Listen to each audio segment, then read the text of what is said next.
માતાજી, હું ઉર્મિલા બાબી ગોહિલ.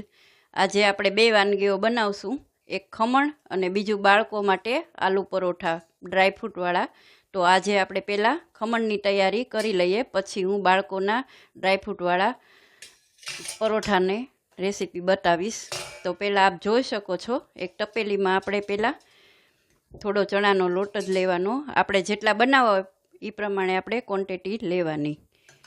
આપણે એક થાળી આજે બનાવશું તો એના પ્રમાણમાં મેં 3 થી 4 2 વાટકી જેટલો લોટ લીધો છે. એમાં આપણે તૈયારીમાં એક સેજ ચપટી હળદર લેવાની છે. આમાંથી આ લીંબુના ફૂલ છે, આ મીઠું છે અને આ મિશ્રી લીધી છે. ખાંડની જગ્યાએ આપણે મિશ્રી વાપરશું. તો એમાંથી હું અડધી ચમચી જેટલા લીંબુના ફૂલ એમાં નાખીશ.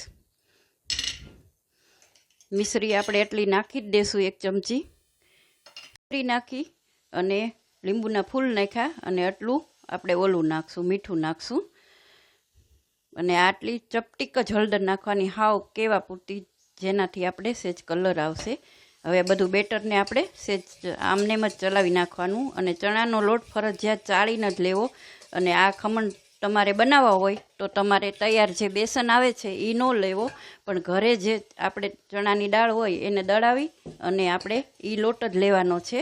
અને થોડું થોડું પાણી નાખી અને આપણે બેટર તૈયાર કરવાનું છે. બેટર તૈયાર થઈ જાય એને પછી આપણે એને 20 મિનિટ માટે રેસ્ટ આપવાનો છે. હવે આપ જોઈ શકો છો, આપણું આ બેટર આવી રીતે આટલું પાતળું બનાવવાનું છે, બહુ પાતળું નહીં, જાડું નહીં. તૈયાર થઈ ગયું છે.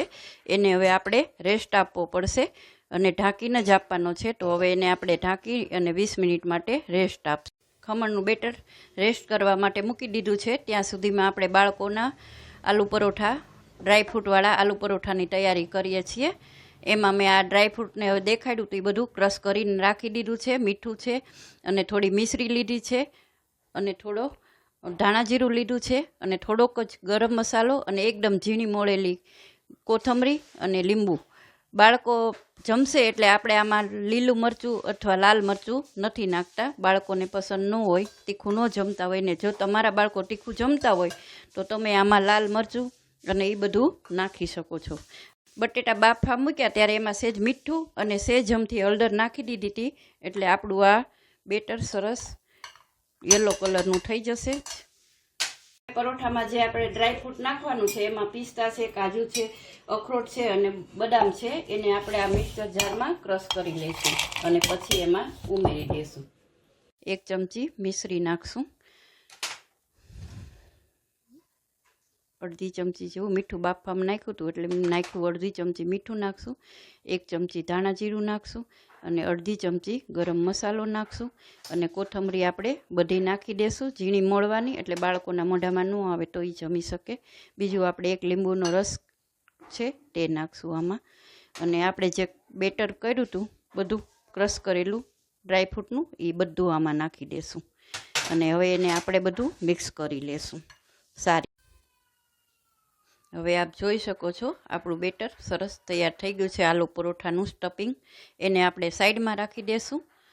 હવે સાઈડમાં મૂક્યું. હવે આપણે એનો લોટ કેવી રીતે બાંધવો એ તમને બતાવું છું. એમાં થોડુંક ચડિયાતું મોણ જોઈશે. 1 ચમચી આપણે એમાં મીઠું નાખશું,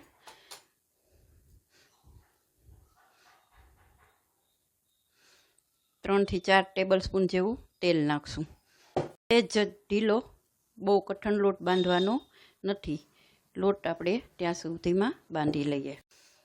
આટલો લોટ ઢીલો બાંધી ઢાંકી અને મૂકી દઈએ. એને 15 મિનિટ એને બેટરની આરવાર રેસ્ટ આપી દઈએ અને ત્યાં સુધી આપણે ખમણની તૈયારી કરી લઈએ. ખમણ માટેના વઘારની પહેલાં તૈયારી કરી નાખવી, એટલે એ ઠરી જાય. જ્યાં સુધી આપણા ખમણ ચડે ત્યાં આપણો વઘાર થઈ જાય. એમાં 2 ટેબલ સ્પૂન જેવું, ત્યાં સુધીમાં આપણે એનો વઘાર તૈયાર કરી નાખવી. એના માટે મેં મરચાં લીધા છે, મીઠો લીમડો લીધો છે, રાઈ છે અને ખાંડની જગ્યાએ મિશ્રી લેવાની છે.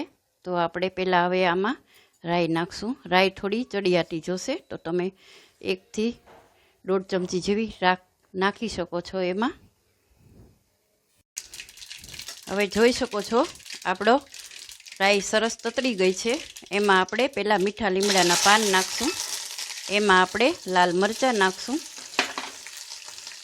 એ થોડુંક તતડે એટલે એમાં આપણે આ મિશ્રી લીધી છે તે નાખશું.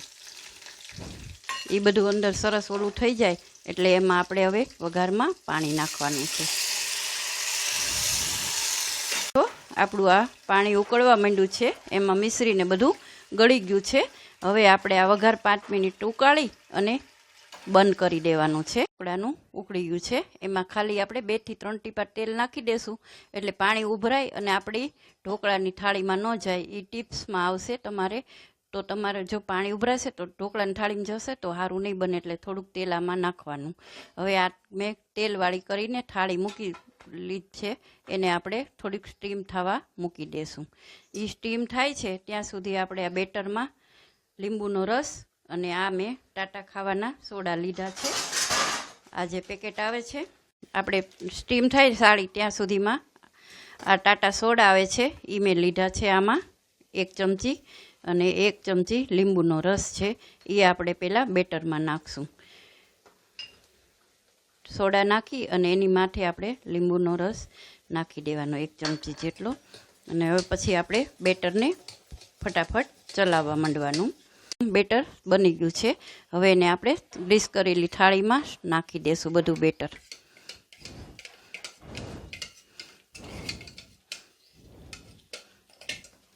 પછી એને હવે આપણે ધીમે ને મીડિયમ લો ઉપર, ફૂલ નહીં રાખવાનો નકર પાણી ઉભરાશે. મીડિયમ લો ઉપર 20 મિનિટ માટે બ્રેક થવા મૂકી દેશું. હવે આપ જોઈ શકો છો આપણા સરસ મજાના ઢોકળા ખમણ ચડી ગયા છે. હવે હું તમને છરી ભરાવીને દેખાડી શકું છું. જુઓ, છરી આખી આપણી કોરી જ આવે છે એટલે આપણા સરસ થઈ ગયા છે. હવે આપણે ચટણી બનાવશું. એના માટે મેં ટોપરું લીધું છે. કદાચ તમારે ટોપરાની બાધા હોય તો તમે ન લઈ લ્યો તો ચાલે. એમાં 1 ચમચી આપણે મીઠું નાખશું.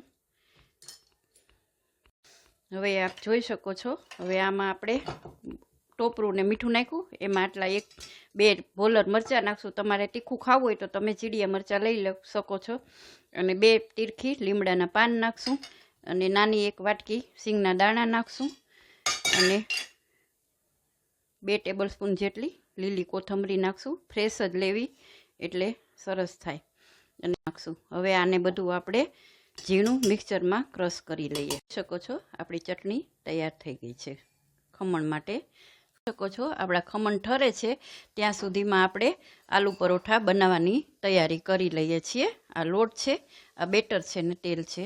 અમે આપણે આલુ પરોઠા બનાવશું. જાડી થોડીક રોટલી પહેલાં વણવાની, એમાં આપણે 1 ચમચીથી જેટલો મસાલો મૂકશું અને આવી રીતે પેક કરી લેવાનું. એક જ રોટલીમાં બનાવવાનું, ડબલ રોટલી નથી કરવાની. અને આને આવી રીતે મોઢું થોડુંક પેક કરી અને પછી હળવા હાથે એને આપણે પરાઠાને શેપ આપી દેવાનો. તમે ધીમે ધીમે વણશો તો બહાર બેટર નહીં નીકળે અને સરસ તમારી તૈયાર થઈ જશે પરોઠું. જોઈ શકો છો હળવા હાથે મેં વણ્યો, સરસ વણાઈ ગયો છે, કાંઈ પણ બેટર બહાર નથી નીકળ્યું. હવે આપણે એને તળી લેશું. આપના બાળકોને જો ઘી ભાવતું હોય તો આપ ઘીમાં પણ તળી શકો છો અને તેલમાં પણ તળી શકો છો.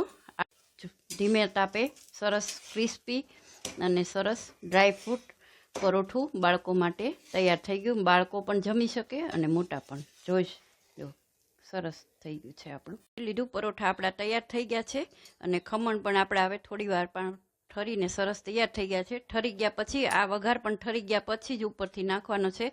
ગરમ ગરમમાં તમે જો ખમણ ઉપર વઘાર અને એ નાખશો તો તમારા ખમણ બેસી જશે, રહેશે નહીં સારા. અને આપ જોઈ શકો છો આપણે જેટલો વઘાર હોય બનાવ્યો છે એ બધો જ નાખી દેવાનો. એનાથી તમારા ખમણ સરસ પોચા અને સરસ થઈ જશે.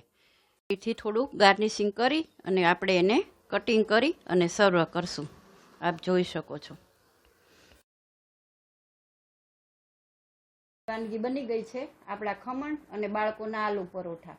આપ ખમણ જોઈ શકો છો જાળીદાર સરસ થયા છે અને એ પણ ચણાની દાળના જ આપણી બનાવવાના, જે ચાલુ આપણે રનિંગમાં હોય. આમાં બેસન નથી વાપરવાનું. બેસન વાપરશો તો આવા તમારાથી ફૂલશે નહીં.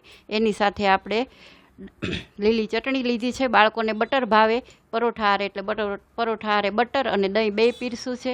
છાશ છે એ આજે આપણે જીરાવાળી કરી છે. આનો પણ ટેસ્ટ સરસ આવે. પાટલી ઉપર જીરું વાટી અને જીરું ને મીઠું નાખીને છાશ આજે રેડી કરી છે. આપ જોઈ શકો છો. અને આમાં કોઈ પણ તમને મૂંઝવણ હોય તો પ્રશ્નો હોય તો તમે મને કોમેન્ટમાં પૂછી શકો છો. હું તમને એનો સોલ્યુશનને જવાબ આપીશ. અને આપ બનાવી અને ટ્રાય કરીને કોમેન્ટ નાખજો કેવા બન્યા છે. ટેસ્ટ એક વખત જરૂર કરજો બધાને. જય માતાજી. કાલે બીજો નવો વિડીયો આવશે.